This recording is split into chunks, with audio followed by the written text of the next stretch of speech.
Бога молим.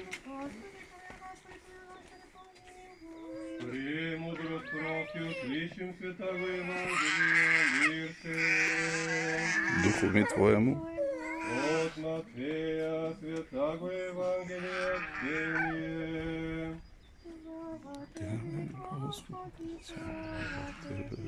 Зато мина събота на разсъване, първия ден на седмицата, дойде Мария Магдалина и другата Мария да видят гроба. И ето стана голям труд, защото ангел Господен слезе от небето, пристъпи, отвали камъка от вратата гробни и седеше върху него.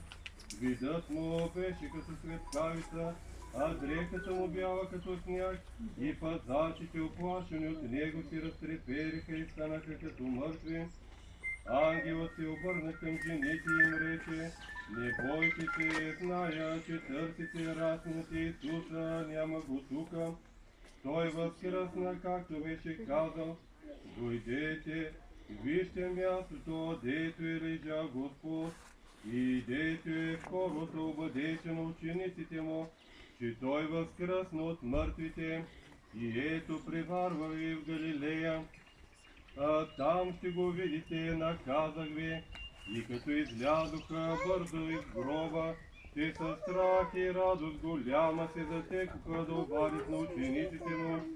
А когато отиваха да обадят на учениците му, ето Исус ги срещне, рече: радуйте се. Слава тебе, Господи, слава тебе.